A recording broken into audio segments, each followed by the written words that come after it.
Hello भाई लोग, तो स्वागत है आप सबका अपनी यूट्यूब चैनल बाइलेंस पे। तो आज हम वेरिएबल्स और कमेंट्स के बारे में जानकारी प्राप्त करेंगे, तो बने रहिए वीडियो के एंड तक। लेकिन भाई लोग, इससे पहले मैं आपको लो लेवल लैंग्वेज और हाई लेवल लैंग्वेज के बीच में डिफरेंस समझाना चाहता हूँ। अब देख भाई, जैसे कि हम youtube.com खोलते हैं तो हम उसमें कुछ सर्च करते हैं as per hour needs and use. तो ये चीज़ें बहुत ही हाई लेवल पे होती है कि हमने सर्च किया और हमें मिल गया। लेकिन मैं अगर लो लेवल पे जाऊं, यानी यूट्यूब के सर्वर के अंदर जाऊं, तो ये सारा का सारा खेल 0 और 1 में ही चल रहा होता है।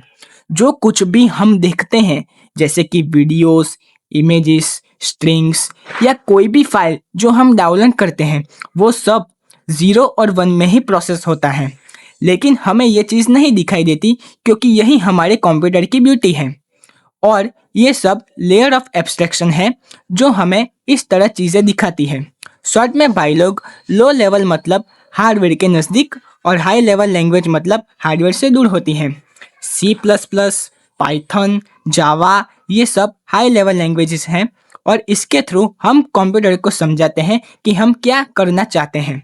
और ये लैंग्वेजेस ही इजी होती है हमारे जैसे ह्यूमंस के लिए। अब सोचो भाई लोग, 0 और 1 में हम कैसे कोडिंग कर सकते हैं।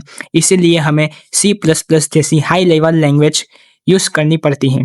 और यहाँ पे मैंने आपको कंपैरिजन टेबल बताया है, आप इसे एक बार पढ़ लेना। आपको इसे याद रखने की कोई ज़रूरत नहीं है, पर ये बातें एज अ डेवलपर आपको पता होनी चाहिए और मैंने आपको बता दिया। तो चलो भाई लोग, अब हम अपने मेन टॉपिक पे आते हैं और सबसे पहले बात करते हैं वेरिएबल्स पे। तो भाई लोग, सिंपल शब्दों में बोलूँ तो वेरिएबल्स कुछ नहीं, एक डब्बा है। हाँ भाई लोग, कुछ नहीं, सिर्फ एक डब्बा ही है। लेकिन चलो थोड़ी रिस्पेक्ट से बात करते हैं। वेरिएबल्स कुछ नहीं, कंटेनर्स होते हैं हमारे डेटा को स्टोर करने के लिए। अब आपको यहाँ पे एक एनालॉजी दूंगा। जैसे कि यहाँ पे मैंने डिफरेंट टाइप्स ऑफ डब्बे दिखा रखे हैं। अब इसमें हमको पानी स्टोर करना है। इसका मतलब, जैसे कंटेनर्स के इतने सारे प्रकार हैं, वैसे ही C++ में डेटा टाइप्स होते हैं, जैसे कि int, float, char, double and boolean. And don't worry भाई लोग, we will discuss on this topics in upcoming videos.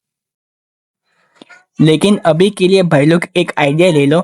जैसे कि इंट में -1, 0 और 1 जैसे डिजिट्स आते हैं, और फ्लोट में 0.1 और -0.1 ऐसे डेसिमल्स आते हैं। और हाँ, इसका हम प्रोग्राम लिखेंगे, लेकिन एक बार ज़रा कमेंट्स पे नज़र डाल लेते हैं। तो देख भाई, कमेंट दो प्रकार के होते हैं। एक होता है सिंगल लाइन कमेंट और दूसरा होता है मल्टी लाइन कमेंट। अब सिंगल लाइन कमेंट को हम डबल फॉरवर्ड स्लैश के साथ दर्शा सकते हैं, जबकि मल्टी लाइन कमेंट को हम फॉरवर्ड स्लैश स्टार, उसके बीच में कमेंट और फिर स्टार फॉरवर्ड स्लैश के साथ दर्शा सकते हैं।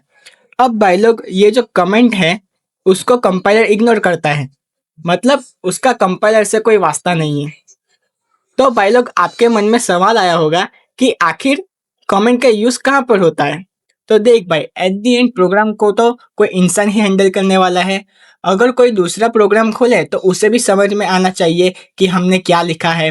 और फिर हम भी कोई प्रोग्राम लिखे और उसको महीनों और बरसों बाद खोले, तो हमें भी पता चले कि हमने ये प्रोग्राम किस लिए लिखा था। तो बस भाई लोग, इसीलिए हम कमेंट का यूज़ करते हैं। तो चलिए भाई लोग, चलते हैं अपनी कंप्यूटर स्क्रीन के ऊपर और देखते हैं कि एक प्रोग्राम के एग्जाम्पल के साथ समझते हैं।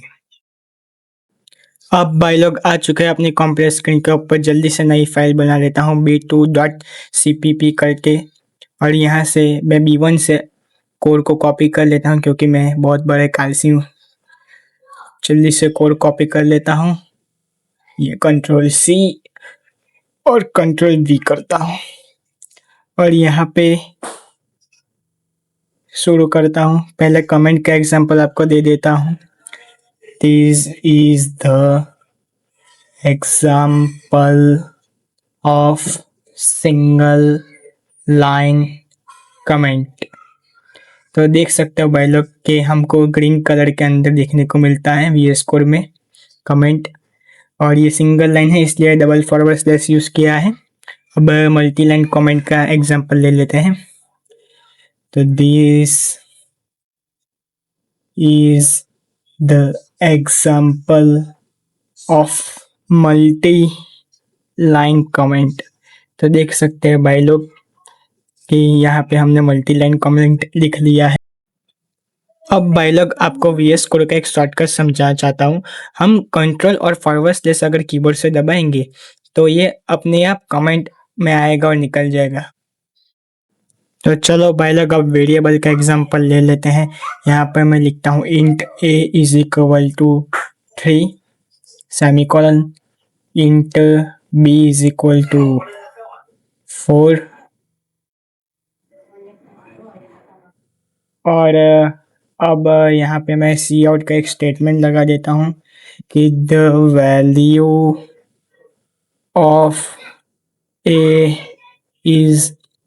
अब हमको भाई लोग VS कोड में किसी की वैल्यू प्रिंट करनी हो तो स्ट्रिंग के बिना सिर्फ वो वेरिएबल लिख लेंगे तो वैल्यू प्रिंट हो जाएगी। और एंडर का मतलब यहाँ पे लाइन को एंड करना है तो हमें नई लाइन में लिखने को मिलेगा। यहाँ पे मैंने फिर से कॉपी करके बी के लिए सेम कर दिया है वैसा का वैसा ही। अब इसको रन करेंगे तो हमारा जो आउटपुट है वो हमें टर्मिनल में लिखने को मिलेगा। तो भाई लोग मैंने C++ की एक प्लेलिस्ट बना ली है, आप उसको काइंडली एक्सेस कर लेना। और आपको वीडियो पसंद आया हो तो वीडियो को लाइक करना, अपने दोस्तों के साथ शेयर करना, सब्सक्राइब करना और बने रहिए बायलेंस के साथ। तब तक के लिए बाय बाय।